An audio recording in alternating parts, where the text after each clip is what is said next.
മഹാനായ സുൽത്താൻ ഷെയ്ഖ് അഹ്ലിസ് സമാവാതി വൽ അർളീൻ അഹ്മദുൽ കബീർ റിഫായി തങ്ങളെ മാസാണ്. തങ്ങളെ മാസം അവരെ ബർക്കത്തിന് വേണ്ടി ഒറ്റ സംഭവം പറഞ്ഞ് ഞാൻ എൻ്റെ സംസാരം നിർത്തും. ബഹുമാനപ്പെട്ടവർ വലിയ കാരുണ്യം ചെയ്യുന്ന ആളാണ്. എല്ലാവരോടും കാരുണ്യം ചെയ്യുന്ന ആളാണ്. എല്ലാ ജീവികളോടും, പൂച്ചയോടും നായനോടും കുഷ്ഠരോഗികളോടും അതുപോലെ കുഴഞ്ഞുപോയ ആളുകളോടും അതുപോലെ തന്നെ വയസ്സന്മാരോടും വിധവകളായ സ്ത്രീകളോടും എല്ലാവരോടും കാരുണ്യം കാണിക്കുന്ന ആളാണ്. ആ സമയത്ത് മഹാനായ റിഫായി ശൈഖ് റളിയല്ലാഹു അൻഹുവിനോട് പാവപ്പെട്ട ജമാലുദ്ദീനുൽ ഖതീബ് റഹിമഹുല്ലാഹ് ഒരു വിഷയം പറയുകയാണ്. എന്താണ് വിഷയം? എനിക്ക് നല്ല ഒരു തോട്ടം കിട്ടണം, ഒരു പറമ്പ് കിട്ടണം. ആ പറമ്പ് ഷെയ്ഖ് ഇസ്മായിൽ എന്നവരുടെ അടുത്തുണ്ട്. അത് നിങ്ങൾ എനിക്ക് തരാൻ ഒന്ന് റെക്കമെൻഡ് ചെയ്യണേ. മഹാനായ റിഫായി ശൈഖ് അതാ കാരുണ്യമല്ലേ ഇത്? ഈ ജമാലുദ്ദീനുൽ ഖതീബ് എന്നവർക്ക് ഒരു തോട്ടം അവരെ പ്രവർത്തനം കാരണമായി കിട്ടിയാൽ അത് വലിയ കാരുണ്യമല്ലേ എന്ന് കരുതി തോട്ടത്തിന്റെ ഉടമക്കാരനായ ഷെയ്ഖ് ഇസ്മായിൽ എന്നവരടുത്തു ചെന്നു. ഇസ്മായിൽ എന്നവരോട് പറഞ്ഞു, നിങ്ങളെ ഈ തോട്ടം പാവപ്പെട്ട ജമാലുദ്ദീനുൽ ഖതീബ് എന്നവർക്ക് നൽകണം. ആ സമയത്ത് ഷെയ്ഖ് ഇസ്മായിൽ എന്നവര് പറയാണ്, നിങ്ങൾ എത്ര വില തന്നാലും ഭൗതിക ലോകത്തുള്ള വിലക്ക് ഞാൻ ആ തോട്ടം തരികയില്ല.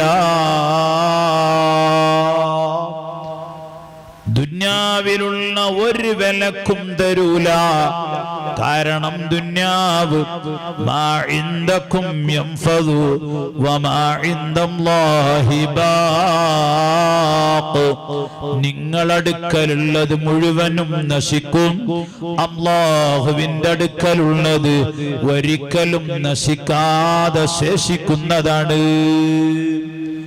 അതുകൊണ്ടാണ് ഷെയ്ഖ് ഇസ്മായിൽ എന്നോര് പറഞ്ഞത്, ദുന്യാവിലുള്ള ഒരു വിലക്കും തരൂല, നിങ്ങൾ സ്വർഗം തരുമോ? റിഫായി ശൈഖ് റളിയല്ലാഹു അൻഹുവിനോട് ചോദിക്കുകയാണ്, ഞാൻ ഈ തോട്ടം ജമാലുദ്ദീനുൽ ഖതീബ് എന്നവർക്ക് നൽകാം, പക്ഷേ വിലയായി നിങ്ങൾ സ്വർഗം തരുമോ? സ്വർഗം തരുമോ എന്ന് ചോദിച്ചപ്പോൾ മഹാനായ റിഫായി ശൈഖ് അല്പം സ്റ്റക്കായി. കാരണം ഭൗതികമല്ലാത്ത അഭൗതികമായ വിഷയമാണ് ചോദിക്കുന്നത്. മഹാന്മാരോട് അഭൗതികവും ചോദിക്കാം. റബീഅ റളിയല്ലാഹു അൻഹു റസൂലുള്ളാഹിയുമായി സംഭവം നമുക്കറിയാം. റബീഅ റളിയല്ലാഹു അൻഹു റസൂലുള്ളാഹിക്ക് സേവനം ചെയ്യുമ്പോൾ റബീഅ റളിയല്ലാഹു അൻഹു പറയുകയാണ്, റബീഅ റളിയല്ലാഹു അൻഹുവിനോട് പറയുകയാണ്, സല്ലി ആ റബീഅ, റബീഅത്തെ വേണ്ടത് ചോദിച്ചോളൂ. എന്താ വേണ്ടത് ചോദിച്ചോളൂ. അപ്പൊ മഹാനായ റബീഅത്ത് റളിയല്ലാഹു അൻഹു മനസ്സിലാക്കി, ഇത് നല്ല ഒരു ചാൻസ് ആണ്, നല്ല ഒരു ചാൻസ് ആണ്. അങ്ങനെ മഹാനായ റബീഅ റളിയല്ലാഹു അൻഹു പറഞ്ഞു, എനിക്ക് തങ്ങളെ റഫീഖായി കൂട്ടുകാരനായി സ്വർഗത്തിൽ താമസിക്കാൻ അവസരം ഉണ്ടാക്കി തരണം നബിയേ. റബീഅ റളിയല്ലാഹു അൻഹു സ്വഹാബി റസൂലുള്ളാഹിനോടാണ് ഈ അഭൗതികം ചോദിക്കുന്നത്. ആ സമയത്ത് റസൂലുള്ള പറഞ്ഞു, അവഗൈറദാക യാ റബീഅ, റബീഅ അത് അല്ലാത്ത മറ്റു വല്ലതും പോരെയോ? മഹാനായ റബീഅത്ത് എന്നോര് പറഞ്ഞു, എനിക്ക് അത് തന്നെ വേണം, കാരണം തങ്ങൾ വേണ്ടത് ചോദിച്ചോളൂ എന്നല്ലേ. ആ സമയത്ത് റസൂലുള്ള പറഞ്ഞു, എന്നാൽ നിങ്ങൾ സുജൂദ് അധികരിപ്പിക്കൽ കൊണ്ട്, സുന്നത്ത് നിസ്കാരം അധികരിപ്പിക്കൽ കൊണ്ട് എന്നെ സഹായിക്കണം. അപ്പൊ മഹാന്മാരോട് ഭൗതികവും ചോദിക്കാം, അഭൗതികവും ചോദിക്കാം. റിഫായി ഷേഖിനോട് സ്വർഗം ചോദിച്ചപ്പോ റിഫായി ഷേഖ് പിന്നീട് പറഞ്ഞു, ഞാൻ തരാം, ഞാൻ തരാം, ഞാൻ തരാം. ഷെയ്ഖ് ഇസ്മായിൽ എന്നവര് പറഞ്ഞു, നിങ്ങളങ്ങ് പറഞ്ഞാൽ പോരാ, എഗ്രിമെന്റ് പത്രം എഴുതണം. ഈ ദുന്യാവിലുള്ള തോട്ടത്തിന് പകരമായി സ്വർഗം തരാമെന്ന് നിങ്ങൾ ഈ എഗ്രിമെന്റ് പത്രം എഴുതണം. അങ്ങനെ കടലാസും പേനയും എടുത്ത് മഹാനായ റിഫായി ഷെയ്ഖ് എഴുതി കൊടുത്തു. ബിസ്മില്ലാഹിർ റഹ്മാനിർ റഹീം. ഏത് നല്ല കാര്യം ചെയ്യുമ്പോഴും ബിസ്മി വേണം. ബിസ്മി കൊണ്ട് തുടങ്ങാത്ത എല്ലാ നല്ല കാര്യവും ബറക്കത്തില്ലാത്തതാണ്.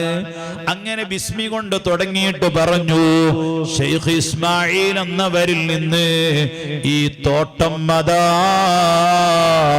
ദുന്യാവിലുള്ള വിലക്ക് തരാതെയായപ്പോ സ്വർഗം വര തരാമെന്ന് പറഞ്ഞ് വാങ്ങിയതാണ്. 4 അതിരുകളുള്ള സ്വർഗം, ജന്നത്തുൽ മഅ്വ, ജന്നത്തുൽ അദ്ൻ, ജന്നത്തുൽ ഫിർദൗസ്, ജന്നത്തുൽ ഖുൽദ് എന്നീ അതിരുകളുള്ളതായ സ്വർഗം തരാമെന്ന് എഗ്രിമെന്റ് പത്രം എഴുതി കൊടുത്തു. ഹൂറുലീങ്ങളുണ്ട്, തോട്ടങ്ങളുണ്ട്, പഴങ്ങളുണ്ട്, ആറുകളുണ്ട്, എല്ലാമുള്ള സ്വർഗം തരാം എന്ന് പറഞ്ഞ് എഗ്രിമെന്റ് പത്രം എഴുതി കൊടുത്ത് റിഫായി ഷെയ്ഖ് ഇസ്മായിലിനോട് പറയുകയാണ്, ഓ ഷെയ്ഖ് ഇസ്മായിലേ, നിങ്ങളങ്ങ് മരിച്ചാൽ ഞാൻ തന്ന എഗ്രിമെന്റ് പത്രം നിങ്ങളെ കഫംപുടയിൽ വെച്ച് മറവ് ചെയ്യണേ എന്നുള്ള വസിയത്തുമായി എഗ്രിമെന്റ് പത്രവുമായി ഷെയ്ഖ് ഇസ്മായിൽ എന്നവർ റിഫായി ഷെയ്ഖിന്റെ അടുത്തുനിന്ന് പോകുമ്പോൾ മക്കളതാ തോട്ടത്തിൽ പണിയെടുക്കുകയാണ്. മക്കള് തോട്ടത്തിൽ പണിയെടുക്കുക. അപ്പൊ മക്കളോട് പറഞ്ഞു, മക്കളെ ഇറങ്ങിക്കോളൂ, തോട്ടം വിറ്റിട്ടുണ്ട്, തോട്ടം ജമാലുദ്ദീൻ ഖതീബ് എന്നവർക്ക് വിറ്റിട്ടുണ്ട്, നിങ്ങൾ ഇറങ്ങണം. മക്കൾ ചോദിച്ചു, വാപ്പാ നല്ല ഒരു തോട്ടം എന്തിനാണ് നിങ്ങൾ വിറ്റത്? വളരെ ഉപകാരപ്രദമായ തോട്ടം എന്തിനാണ് വിറ്റത്? ആ സമയത്ത് അതാ ഷെയ്ഖ് ഇസ്മായിൽ എന്നവര് പറയുകയാണ്, മക്കളെ, സ്വർഗം വില കിട്ടിയപ്പോ വിറ്റതാണ് മക്കളെ. ആ സമയത്തതാ മക്കള് തിരിച്ചു ചോദിക്കുകയാണ്, സ്വർഗം ബാപ്പക്ക് മാത്രമല്ലേ, ഞങ്ങൾക്ക് എന്താണുള്ളത് എന്ന് ചോദിക്കുമ്പോൾ അതാ ബാപ്പയായ ഷെയ്ഖ് ഇസ്മായിൽ എന്നവര് പറയുകയാണ്, വൽഹഖ്നാ ബിഹിം ദുനിയാതിഹിം, മക്കള് വലിയ അമലുകളൊന്നും ചെയ്തിട്ടില്ല, ബാപ്പ പോലെ വലിയ അമലൊന്നും മക്കള് ചെയ്തിട്ടില്ലെങ്കിലും മക്കള് സുന്നികളാണോ മുഅ്മിനീങ്ങളാണോ? എന്നാൽ ഈ വലിയ അമല് ചെയ്ത ബാപ്പനെ ബഹുമാനിച്ച് മക്കളെയും അതാ അവരോട് ചേർക്കുന്നു, നിങ്ങൾക്കും സ്വർഗമുണ്ട് എന്ന് പറയുന്നു. അങ്ങനെ ഈ തോട്ടക്കാരനായ ഷെയ്ഖ് ഇസ്മായിൽ, ഉടമക്കാരനായ ഇസ്മായിൽ എന്നവരും മരിച്ചുപോയി. മരിച്ചപ്പോൾ അതാ റിഫായി ഷെയ്ഖ് പറഞ്ഞതുപോലെ എഗ്രിമെന്റ് പത്രം കഫൻ തുണിയിൽ വെച്ചുകൊണ്ട് മറവ് ചെയ്യുന്നു. രാവിലെ സിയാറത്തിന് വേണ്ടി മക്കള് ചെല്ലുമ്പോൾ അതാ ഖബറിന്റെ പുറത്തുനിന്ന് വലിയ എഴുത്ത് കാണുന്നു. ആ എഴുത്ത് പ്രിയപ്പെട്ട മുഅ്മിനീങ്ങളെ, ആ എഴുത്ത് സൃഷ്ടികളുടെ എഴുത്തല്ല, ആ എഴുത്ത് സൃഷ്ടാവിന്റെ എഴുത്താണ്. ആ എഴുത്ത് കിട്ടിയ ഉടനെ മഹാനായ റിഫായി ശൈഖിന്റെ അടുത്ത് കൊണ്ടുപോയി മക്കള് കൊടുക്കുന്നു. റിഫായി ശൈഖിന്റെ അടുത്ത് കൊണ്ടുപോയി കൊടുത്തു. അപ്പൊ റിഫായി ശൈഖ് കത്ത് തുറന്നു നോക്കിയപ്പോൾ ആ കത്തിലുള്ളത് എന്താ? ഖദ് വജദനാ മാ വഅദ റബ്ബുനാ ഹഖ്ഖാ. മക്കളെ, റിഫായി ശൈഖ് മുഖേന കരാർ ചെയ്ത സ്വർഗം കിട്ടിപ്പോയി മക്കളെ. നോക്കൂ, റിഫായി ശൈഖ് ആരാണ്?